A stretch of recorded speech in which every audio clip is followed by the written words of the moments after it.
Bring your positive opinions and your stuff and other things, and make your contribution to the Post HLG. What's up, all you cool cats and kittens? Got some positive opinions, stuff, and things. Love is in the air this week. Shout out to Logan and Destiny for getting hitched this past Sunday. What are you doing? I just really like weddings. Okay. Got some really exciting news coming at you. McDonald's getting redone. Now we're going to go to our field reporter to check on the progress. Thanks, Steven. Yeah, I'm out here at McDonald's. Wow! Wow! Look at that! Wow! Oh my God! It almost looks like it's... Thanks, Paul. Speaking of drive-thrus, got to sit down with Ron Haye this week. Got to talk about what Calvary Baptist is doing for the community during this crisis. Mr. Haye, how are you? Can you hear me? Yes, sir. How are you? I'm good. You came on, so I had to leave. Yeah, no problem. I understand. I would do the same thing. Thank you for spending some time with us this morning. Why don't you go ahead and tell us a little bit about yourself for the audience, and then I hear there's some really cool things going on over at Calvary. Sure. My name is Ron Haye, and I am the executive pastor here at Calvary. Been here for ever, seems like. Been here for about 18 years, I think. And then I'm also the assistant softball coach there at the HLGU. So having a good time doing all that stuff.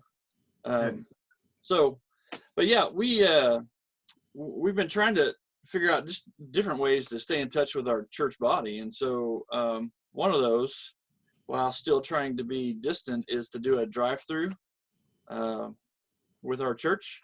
And so we've done it twice now. They're about 2 weeks apart. And the first one was Mr. Doug, our children's minister, would give out stuff to the families so they could work on some projects there at home together. And then the rest of us would just kind of talk to them at their windows, and then we would pray with them at the end. We kind of had 3 different stops along the drive-through. And then this last time, Mr. Doug had something again for our families. And then Josiah Reese, our youth minister, he put something together for our teenagers. And then the church put together a little care package, more like a spoof, but it was like paper plates and plastic utensils, and just had a little card that says, "Hey, let us do the dishes for you this week," you know. Yeah, super cool. So it was kind of fun to see everybody. So about how many people, I'm sorry, Paul, go ahead. Has there been like a pretty good turnout, like quite a few people coming out to do that? Yeah, I'd say the first one, I think there was about 80, 85 cars that came through. Wow. And then this last one, there was about 105. What was fun about the last one was 19 of those cars were from our daycare. Mm-hmm. And so outside of that, and they didn't know, they were just invited to come and, you know, meet everybody. But then Miss Jill actually gave each family a $10 gift card to Little Caesars, and so kind of bought them a meal. And so that was a surprise for them. And then we got to pray with them at the end as well, and so that's pretty cool. And then near the end, man, some lady just pulled in off the road. She goes, "Oh, I just saw a line of cars. I wanted to see what was going on." And so we gave her the same thing, and pastor prayed with her, you know, so it's kind of cool to see what all's happening that way. That's awesome. That's super cool. So I know I definitely enjoyed being able to go through and see everyone, because definitely been missing our church family and everything. Yeah. But how did you guys come up with this idea? Beans and cornbread? No, I don't know. We were just talking in one of we had a Zoom staff meeting. We were saying, man, what can we do besides either live stream or record our services, or, you know, have Zoom meetings, whatever. What else can we do? And I don't know who I don't even remember who came up with the idea. Probably Josh Tanner, our worship guy, but just decided, hey, let's do a drive-through, and because we were actually ending a part of our Family Quest, which is our Wednesday night family and children's ministry event. We're ending a session, and so we need to get the new material out to them so they could, keep plugging away, doing their projects and puzzles and stuff. And so we thought, man, that'd be just a great way to not only see everybody, but deliver that material easily. But then, just get to, I don't know, you don't get to touch anybody, but you get to see them and you get to talk to them, and I'm not supposed to do all that stuff, I guess, in a normal way, but it's kind of fun. So Yeah. Cool. So what would be one little word of advice you give to students who are craving that kind of spiritual connection? If they're not able to go to church, if they're not able to see the people they're usually around, what would you suggest for students? That's a good word. I would say probably more than anything is to make sure, one, you're staying in touch with people somehow, some way. Even for us, for me, I mean, this change really is depressing. And if I'm not staying in contact with somebody somehow, some way, it gets even more depressing and in the doldrums kind of a deal. But on the spiritual side is some of that goes back to, you're going to have to take control a little bit and get in the Word. And if you can't do that, or you need help with doing that, reach out to somebody and ask them to do it with you or to help you along, give you ideas. And then another great service that Calvary kind of puts out there, and I'd be more than happy to share it. You just got to share with me an email address so I can send you the invitation. There's an online service called Right Now Media, and it is free to all of our church members. I mean, Calvary pays for it, right? Because it's a subscription streaming thing. But there are thousands of Bible studies on there, from men's studies, women's studies.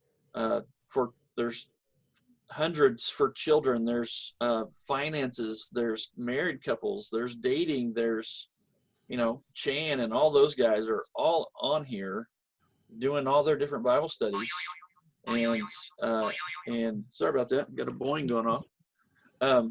But it is, I'd be glad to share that with you if that would help get you through, and it's yours for as long as Calvary holds on to it. So, we've been doing it, this is probably about our 8th year now, and it's great for our life groups. It's great for women's Bible studies. And it's wonderful for individuals who just want to jump on and need something a little extra. Awesome. That's awesome. Well, Mr. Haye, thank you so much for spending some time with us. Thank you for your words of advice to students. It's awesome to see what Calvary Baptist is doing, and I hope that you're able to continue doing that even after COVID, maybe keeps shutting down or whatever happens, Right. Well, hopefully the shutdown won't last too much longer. We can start stair-stepping back into life. Amen to that. But you guys take care. Thanks for inviting me to come do this. This is kind of fun, kind of cool. Yeah. No problem. Thank you. All right. Thank you. Hey, you're welcome. Enjoy life. See ya. Bye.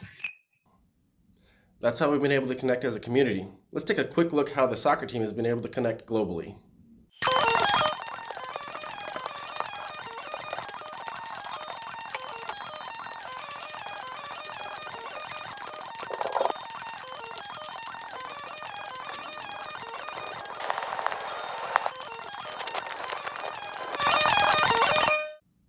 Wow, that was quick.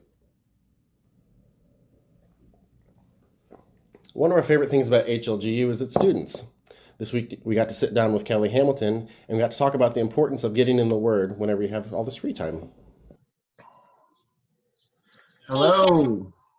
Hello, how are you guys? Good. Good. Thank you for being willing to spend time with us in this interview. Why don't you go ahead and introduce, yourself to the audience or whatever, and then just tell us a little bit about how you're doing during this time of, social distancing and all that. Yeah. Okay, so I'm Kellie. I am a senior, which is kind of scary to think about, right? So I'm planning on graduating in December. I'm an RA in Kleckner. I don't know what else to say. How have you been with Yes. social distancing? Like, what have you been doing to keep yourself busy outside of homework, of course? Yeah, school has kept me really busy. Honestly, it's probably good that I'm not on campus to be distracted by social events, because you all know me and how I like to talk to people. But yeah, so I've actually started some new hobbies.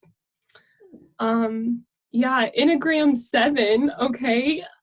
That's me through and through. Yeah, so I've just like used this time to like invest in things that I never set aside time for earlier, I guess. So. What are some things that you've been doing?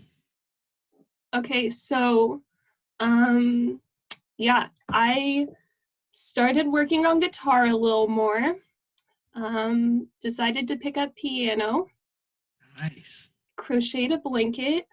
Ooh. Tried to sew a face mask for my mom for her job, but it really didn't work out well. So I don't think sewing is one of my talents.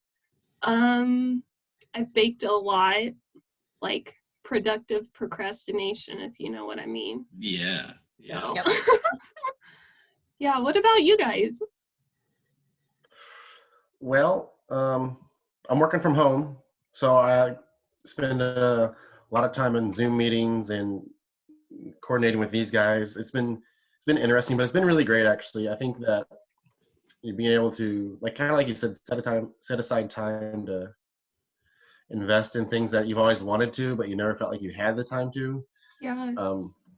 It's kind of funny today. I was thinking about how we're always in the past we would talk about, oh, so little time with so much to do, and now it's kind of the opposite. Is I have so much time with so little to do. That's right. That's right. And like I've been working on learning more about video editing and stuff like that. Stuff that like I haven't really been able to put time towards. And don't tell Adam, but I'm trying to learn how to skateboard. But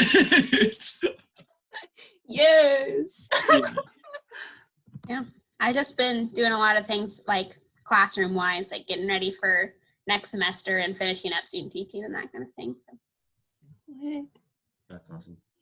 Kellie, if you could, like, not necessarily sum up what you're thinking, but give advice in a prompt to students who are going through, kind of like what you explained, a senior year, trying to figure out what's going on. If you could give like an advice statement to students, what would that be?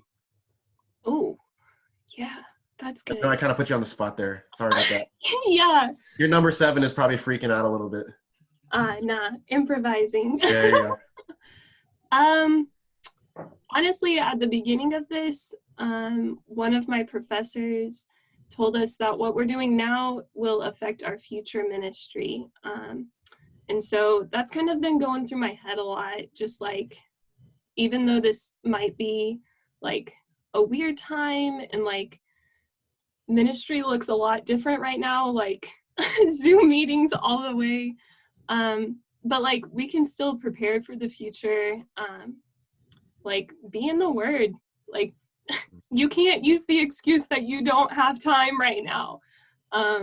So be in the word, connect with people. Even if they're introverted, they are missing people. I would dare say, I don't know, I'm an extrovert. But yeah, just use this time to shape future ministry, if that makes sense. Yeah, that's awesome. That's really cool. That's really cool. Kellie, thank you so much for spending time with us. Your words of advice totally ring true. Make time for what's important. Make time for the word. Bye. Bye. Yeah. Before I say goodbye, I want to reiterate all the things that we talked about today, how important it is to get into the Word and reach out to those that you miss. It's okay. We have time, so you should do it. That's been really helpful for me lately because I miss you guys, but I'm not the only one. Right now, there are no classes, no games, no events, and no socializing. But that doesn't mean we don't miss you. We miss the noise, the laughter, the camaraderie, and the fellowship. As students, you are the heartbeat of HLGU, and without you, the campus was less bright, less happy, less lively, and less connected. With everyone practicing social distancing, we're forced to connect in different ways that we've never tried before. There has been so much change, but one thing remains the same. HLGU is committed to you. We are committed to your academic growth, to your personal well-being, to your success, and we are committed to you. You make us who we are, and HLGU misses you. Goodbye.